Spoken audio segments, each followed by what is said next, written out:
دباؤ پھر ہر قسم، جب دباؤ ہوتا ہے تو دباؤ ہر قسم کا ہوتا ہے. لیکن طارق عزیز کی طرف سے آپ کو دھمکایا؟ میں اس کو کنفرم نہیں کروں گا. میں آپ کو تھوڑی سی بات بتاتا ہوں. 20 جولائی کے بعد میں چھٹی گیا، مجھے چھٹی کی سخت ضرورت تھی.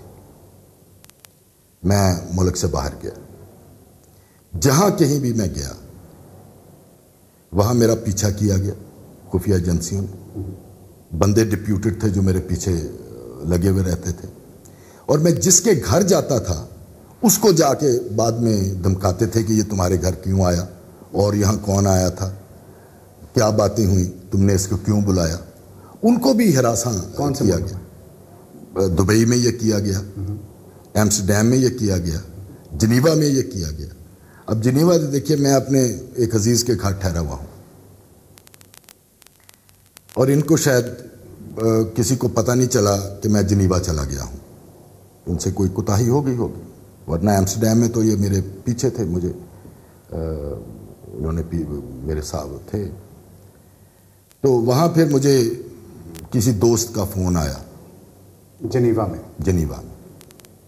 اب وہ دوست کسی بہت بڑے حکومتی عہدے پہ تھے. تو انہوں نے بیٹے سے پوچھا کہ کہاں ہیں. اس سے انہوں نے ایمسٹرڈیم میں میری بیٹی کا نمبر لیا، ایمسٹرڈیم فون کیا بیٹی کو. انہوں نے کہا جی کہ بابا تو چاچا جی بابا تو جنیوا گئے ہیں. وہ جنیوا کا نمبر لیا، پھر وہاں مجھے فون کیا. میں پریشان ہو گیا کہ پتہ نہیں انہوں نے مجھے جنیوا میں فون کیا. تو یہ جس روز میں جنیوا پہنچا ہوں صبح، اس روز شام کی بات ہے. تو میں پہلے تو میں پریشان ہو گیا کہ پتہ نہیں کیا بات ہو گئی ہے. تو جب سے بات کی تو انہوں نے کہا کچھ بات نہیں، میں نے تو تمہاری خیر خیریت پوچھنے کے لیے کیا. پھر مجھے بات سمجھ آ گئی کہ ان کو شاید خفیہ والوں کو پتہ نہیں چلا کہ میں ایمسٹرڈیم سے نکل کے کدھر گیا ہوں. تو انہوں نے والنٹیئر کیا ہوگا کہ میں تمہیں ڈھونڈ کے بتا دیتا ہوں کہ وہ کہاں ہیں. وہ چچا کہا بیٹی نے آپ کی ان صاحب کو؟ جی ہاں. جی تو اس کا مطلب آپ کو بہت قریبی ہیں؟ جی جی فیملی کے تعلقات؟ جی تھے. بردر ججز میں تھے؟ بہرحال چھوڑیے اس بات آپ. اوکے چھوڑیے اس بات کو. تو میں نے پھر اس کو غصے میں کہا، میں نے کہا یار اگر اتنی بات تھی، تم نے مجھے پریشان کیا، تو اگر میری خیر خیریت کا ہی پتہ کرنا تھا تو وہ تمہارے بندے ہر جگہ میرے ساتھ ہیں، تو ان سے پوچھ لینا تھا کہ میری خیر خیریت کی. اور بات ختم ہو گئی. اس کے 2 روز کے بعد اب وہاں مجھے نہیں پتہ چلا کہ میرے پیچھے کون ہے. جنیوا میں وہاں کن کے پاس ٹھہرے ہوئے تھے؟ میں اپنے ہمزلف کے پاس ٹھہرا ہوا. اچھا، وہاں آپ کے ہمزلف کے گھر بھی انہوں نے نگرانی شروع کی؟ دیکھیے آپ، اس سے مجھے پتہ، اس سے ثبوت پھر انہوں نے خود مہیا کیا. میں ابھی ادھر ہی تھا یورپ میں، ابھی واپس نہیں آیا تھا چھٹی سے. تو یہاں ایک اخبار میں، بلکہ 2-3 اخباروں میں یہاں نکلوایا گیا کہ کانسپریسی ان جنیوا، کہ جنیوا میں سازش ہو گئی. اب اس سازش کا انہوں نے ثبوت کیا بنایا کہ اعتزاز احسن، جن دنوں میں وہاں تھا جنیوا میں، اعتزاز احسن بھی وہاں پہنچا تھا، اور اعتزاز احسن کی بیٹی جو ہے وہ وہاں جنیوا میں ہوتی ہیں، تو یہ بھی چھٹی پہ نکلے تو جنیوا پہنچ. اعتزاز کو نہیں پتا تھا کہ میں جنیوا آیا ہوں. تو انہوں نے میرے ہمزلف کو فون کیا کہ ہم آپ کو ملنے آ رہے ہیں. تو اس نے میرے ہمزلف نے، انہوں نے مجھ سے پوچھا کہ اعتزاز آنا چاہتا ہے یہاں ملنے مجھے، تو آپ کو کوئی اعتراض تو نہیں؟ میں نے کہا یار وہ کیس تھا، ختم ہو گیا، بات ختم ہو گئی، فیصلہ سنایا گیا، آ جائے، مجھے کیا. تصویریں وہ آپ کا مطلب ہے کہ جاسوسوں نے کھینچی تھی؟ ظاہر ہے، میں آپ کو بتاتا ہوں. تو وہ، اور آپ کا کیا خیال ہے کہ میں نے کھینچ کے خفیہ والوں کو دی ہوں گی؟ اب دیکھیے، اب کوئی فالو کر رہا ہوگا اتنا کلوزلی اور اتنا ویگورسلی، تو اسی نے وہ فوٹو کھینچی ہوگی. وہ تو میرا خیال ہے کہ 24 گھنٹے پیچھے ہوگا.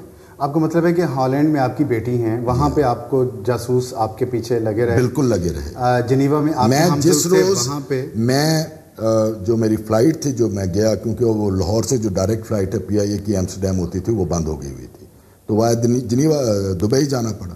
اور دبئی میں ایک عزیز اصرار کر رہے تھے میرے کہ کھانا آپ ہمارے ساتھ کھائیں. انہوں نے بعد میں اگلے دن پیشی بلا دی بیچاروں کی وہاں دبئی میں. میں جب پھر وہاں سے KLM کی فلائٹ لی، میں ایمسٹرڈیم پہنچا ہوں، تو وہاں ایئرپورٹ پہ موجود تھے، مجھے ملے وہاں. ایک نے کیمرہ بھی ڈالا ہوا تھا، وہ پوز کر رہے تھے جی ہم کوئی جرنلسٹ ہیں، کورسپونڈنٹ ہیں. یہ تو ہمارے لیے اور وہ نہیں، وہ تو 2 نمبر تھے نا، اصلی تو نہیں تھے. تو وہ مجھے کہنے لگے جی، وہ پوز ایسا کیا کہ جیسے انہوں نے کوئی ایکسیڈنٹلی مجھے مل گیا ہوں. حالانکہ اس فلائٹ پہ اور کوئی پاکستانی نہیں تھا, کوئی پاکستان سے تو وہ فلائٹ جا نہیں رہی تھی, PIA کی تو نہیں تھی فلائٹ. پھر انہوں نے اپنے ساتھ میری فوٹویں بھی کھنچوائیں. تو میں نے کہا یہ اب وہ اپنا ثبوت دے رہے ہوں گے کہ چلیے اپنی نوکری کا کہ لو جی ہم نے ڈھونڈ لیا. تو وہاں باقاعدہ وہ فون کرتے تھے, وہاں باقاعدہ چیک کرتے تھے کدھر ہی نہیں. میں صدر مشرف کو یا اپنا شوکت عزیز کو یا کسی کو بلیم نہیں کرتا, میرے پاس کوئی ثبوت نہیں ہے ان میں سے کسی کو بلیم کرنے کا یا ان کو کسی کو اس کا الزام دینے کا. لیکن یہ حقیقت جو ہے یہ میں اب وہ کس کے کہنے پہ کر رہے تھے, کیوں کر رہے تھے, یہ خدا جانتا ہے. مجھے ایک چیز تھوڑا سا سمجھائیں, سمجھ نہیں آ رہی کہ آپ کے بچوں کو تھریٹس ہراساں کیا گیا, پورے خاندان کو, ملک سے باہر, یورپ میں بڑا مشکل کام ہے کہ یورپ جیسے ملکوں میں بھی, اس کے بعد آپ کی اتنی زیادہ آفرز آئیں, زندگی مشکل ہوئی تھی, دباؤ تھا.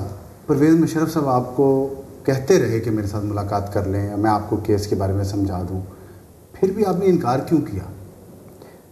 میں اس بات کو بھی ایڈمٹ یا ڈینائی نہیں کروں گا. یہ نہیں, دیکھیے میں نے کہا, میں نے آپ سے گزارش کی کہ میں ذاتیات کی کوئی بات نہیں. میرا سوال یہ ہے کہ جج ہے نا آپ سپریم کورٹ کے, جج کے طور پہ آپ نے انہیں انکار کیا یا کوئی اور وجہ تھی؟ جج کے طور پہ انکار کیا. آپ کو مطلب آپ کے خیال میں آپ کا اخلاقی حیثیت؟ میری دیکھیے میں نے انکار, میں یہ نہیں کہتا کہ انہوں نے مجھ سے ملاقات کرنا چاہتے اور ملاقات سے انکار کیا. میں نے جو میں نے کام کیا, اگر میں نے کسی کی امداد کرنے سے انکار کیا تو وہ اس لیے کہ میرا منصب یہ ہے کہ میں جو ضمیر, دین, ایمان, انصاف ہے اس کے مطابق فیصلہ کروں. بریگیڈیئر نیاز نے آپ کو یہ آ کے کہا کہ میٹنگ اس طریقے سے ہوگی کہ کسی کو پتہ نہیں چلے گا, خفیہ ہوگی. وہ پھر وہی بات ہے, اس کو میں ایڈمٹ یا ڈینائی نہیں کرتا ہوں. جو جتنے آپ یہ نام لے رہے ہیں, آپ بہت ظالم لوگ ہیں, یہ میڈیا والے, پتہ نہیں آپ کو کہاں سے کیا خبر ہوتی ہے. آپ کو خفیہ والوں سے کم نہیں ہے. اب مجھے آپ کی باتوں سے لگ رہا ہے کہ آپ خفیہ سے زیادہ خطرناک ہیں. وہ دبئی میں پہنچے ہوئے ہیں آپ کے سامنے کیمرہ, ہم بھی کیمرے لے کے آئے, آپ ان سے زیادہ خطرناک ہیں خفیہ والوں سے, میڈیا والے. لیکن دیکھیے بات یہ ہے, اب جسٹس منیر کو دنیا کیا کہتی ہے؟ آج بھی جسٹس منیر مرحوم کے صاحبزادے تو فوت ہو چکے ہیں, ان کو پوتے پوتیاں موجود ہیں. ان بچوں کا تو کوئی قصور نہیں. جسٹس منیر نے اچھا کیا یا برا کیا, ان کا کوئی قصور نہیں. تو میں یہ کیوں ایسی کوئی حرکت کروں ایک عارضی سے مفاد کی خاطر, جس کی وجہ سے میری پشتوں کو سر جھکا کے چلنا پڑے. آپ بردر ججز کہتے ہیں, کیا آپ اس بردر جج کا بھی نام نہیں لیں گے جو آپ کے لیے, آپ کے اوپر جاسوسی کرتا رہا اسٹیبلشمنٹ کے لیے؟ یہ تو بہت عجیب بات. سٹنگ ججز, مجھے نہیں پتا وہ سٹنگ ہیں یا ریٹائر ہو چکے ہیں, لیکن جنہوں نے جنیوا میں فون کر کے, نہیں وہ اس وقت جج نہیں تھے. جنیوا میں جب انہوں نے مجھے فون کیا تو وہ صاحب اس وقت جج نہیں تھے. لیکن آپ کے بردر جج رہ چکے تھے پہلے کسی وقت, پھر بھی رہ چکے تھے, کسی سرکاری عہدے پر تھے ابھی بھی. تو ظاہر ہے آپ کو کم از کم ایک تو یہ بتائیں کہ جو ججوں کے اوپر بندہ جاسوسی کر رہا ہے, یہ تو توہین عدالت بھی ہے نا. اور یہ بات بھی نہیں, اس نے توہین عدالت کوئی نہیں کی, اس نے تو میرے ساتھ خیریت پوچھی, سلام دعا. آپ نے بتایا کہ وہ ریٹائرڈ جج ہیں, کیا ان کو لاہور ہائی کورٹ سے بدعنوانی کے الزام میں نکالا گیا تھا؟ وہ چھوڑیے جی اس بات کو. نہیں دیکھیں, آپ تھوڑا دیکھیں, ابھی کچھ ایسے اس وقت ایشو ہیں اس ملک میں, مثلا پاکستان پیپلز پارٹی نے ابھی تک اٹارنی جنرل ملک قیوم کو رکھا ہوا ہے, جنہوں نے بے نظیر بھٹو اور آصف علی زرداری کے خلاف کیس میں ان کے خلاف فیصلہ دیا. کیا ملک قیوم نے آپ کو جنیوا فون کر کے چیک کیا تھا کہ آپ جنیوا میں موجود ہیں؟ چھوڑیے اس بات کو, وہ آگے چلتے ہیں اور بہت کرنے والی باتیں. آگے چلنے سے پہلے یہاں لیتے ہیں ایک چھوٹا سا بریک.